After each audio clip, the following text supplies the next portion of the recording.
शिव बाबा याद है ना। ओम शांति। सुनते हैं 27 जनवरी 76 के अव्यक्त बाप दादा के मधुर महावाक्य। आज की अव्यक्त वाणी में बाबा ने बाबा को किन्हें देखकर हर्ष होता है। फिर बाबा ने कहा श्रेष्ठ स्टेज को प्राप्त करने के लिए कौन सी दो बातें याद रखनी हैं। साथ साथ बाबा ने वरदाता बाप से कौन से 3 वरदान प्राप्त होते हैं। लास्टली सदा हर्षित रहने के लिए कौन सा पुरुषार्थ करना है। तो सुनते हैं 27 जनवरी 76 की अव्यक्त मुरली। मुरली का टाइटल है 3 श्रेष्ठ ईश्वरीय वरदान।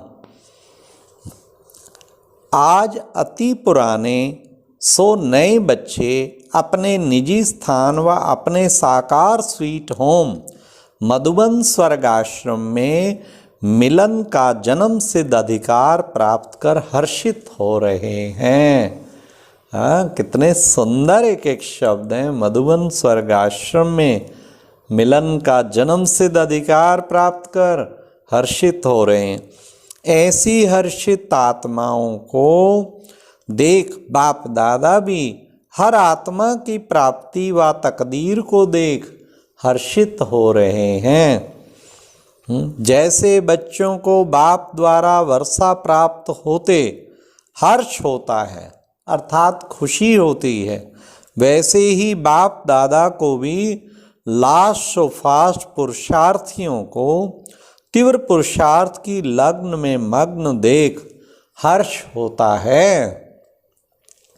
फास्ट पुरुषार्थ करने वालों की सूरत और सीरत बाप समान सदा रूहानी नजर आती है। सिवाय रूहानियत के अन्य कोई भी संकल्प व स्मृति नहीं रहती, अर्थात बाप द्वारा प्राप्त हुई सर्व शक्तियां स्वरूप में दिखाई देती हैं। उनकी हर नज़र में हर आत्मा को नज़र से निहाल करने की रूहानियत दिखाई देगी। कि इनकी जो लास्ट और फास्ट पुरुषार्थियों की बाबा खास निशानियां बता रहे हैं। ऐसी श्रेष्ठ प्राप्त करने के लिए सदैव 2 बातें याद रखो। एक, स्वयं को अकाल मूर्त समझो। दूसरे, स्वयं को सदा त्रिकालदर्शी मूर्त समझो। निराकारी स्टेज में अकाल तख्त नशीन अकाल मूर्त हैं। साकार कर्म योगी की स्टेज में त्रिकालदर्शी मूर्त त्रिमूर्ति बाप के तख्त नशीन।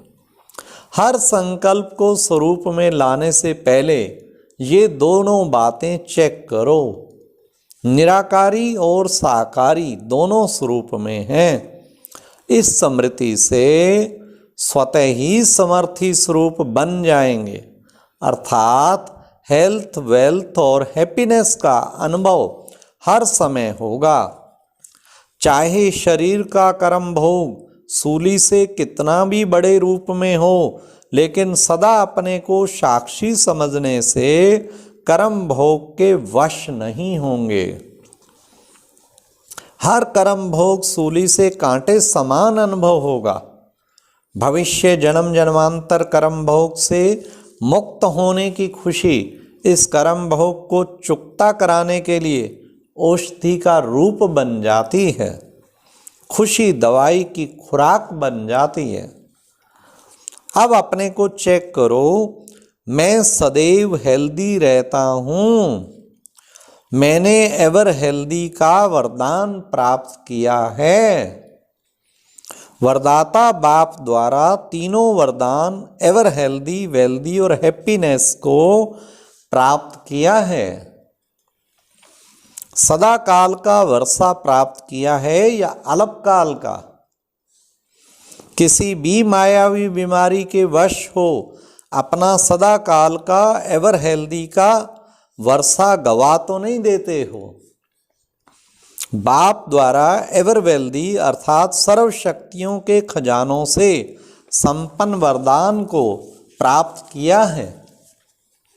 सर्व खजानों के मालिक अनुभव करते हो, अर्थात अप्राप्त कोई भी वस्तु नहीं देवताओं के खजाने में। यह गायन तो है ना, लेकिन देवताओं से भी श्रेष्ठ ब्राह्मणों का गायन है। अप्राप्त कोई शक्ति नहीं ब्राह्मणों के खजाने में, ऐसे एवर वेल्दी अनुभव करते हो। एवर वेल्दी के साथ साथ अपने को एवर हैप्पी अर्थात सदा हर्षित भी अनुभव करते हो। अब सुनिए बड़े ध्यान से, अगर कोई भी प्रकृति व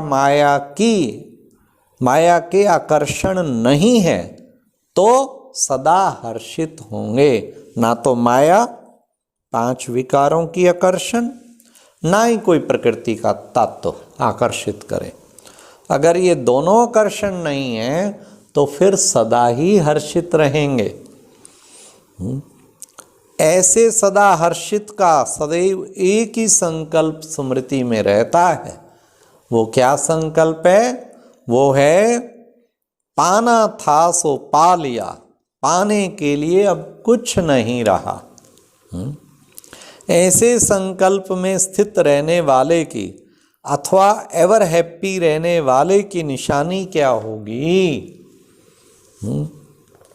सदा हर्षित रहने वाला मन, वाणी और कर्म से सर्व आत्माओं को सदा खुशी का दान देता रहेगा। किसी भी आत्मा के प्रति बाप समान दुख हरता सुख करता सदा बेगमपुर का बादशाह अनुभव करेगा। जो हर्षित होगा ना, हर वक्त बेगमपुर का, उसे कोई गम होगा ही नहीं।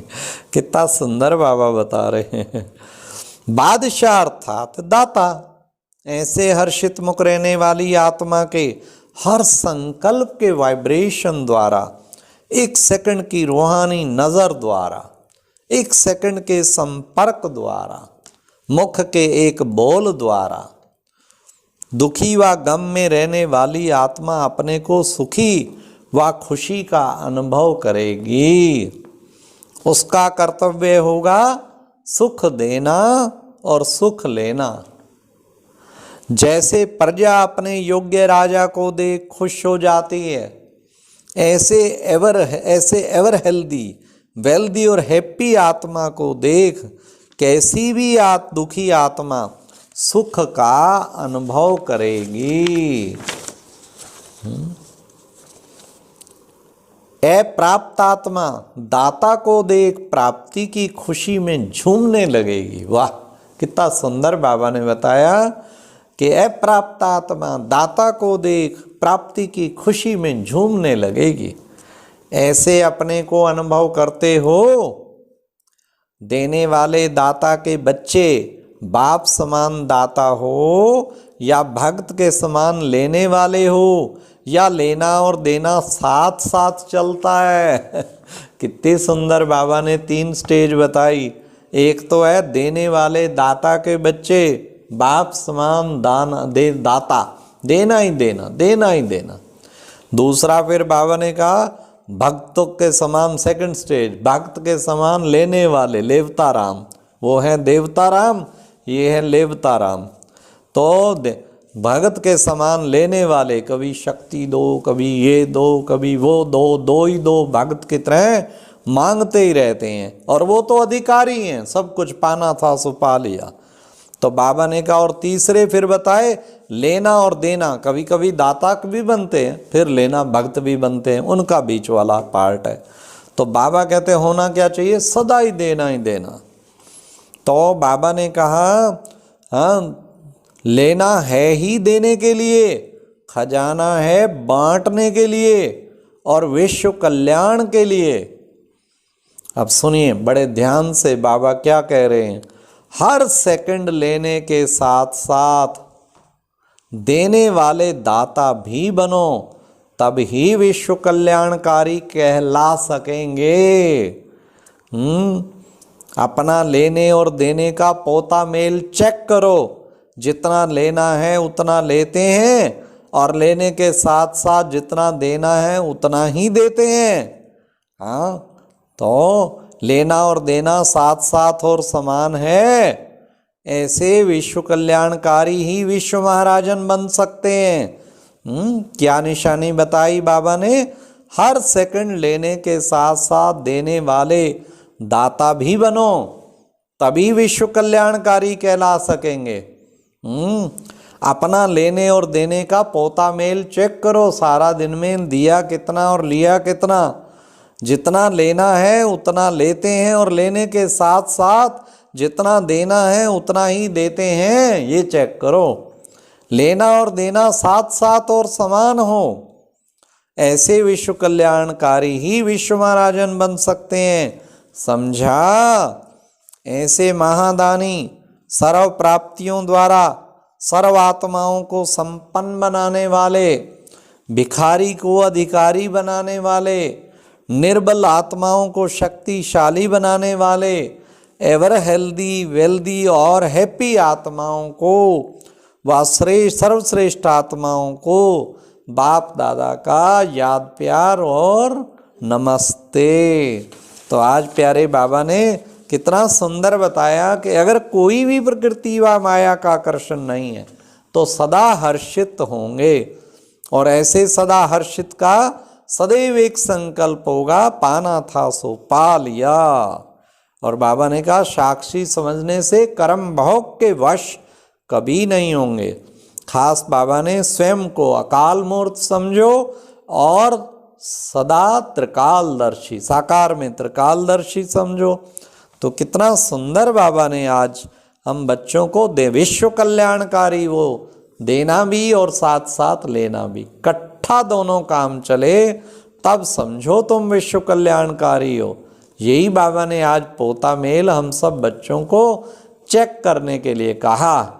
अच्छा, ओम शांति। और अब यह एक बहुत अच्छी वीडियो भी जरूर देखें।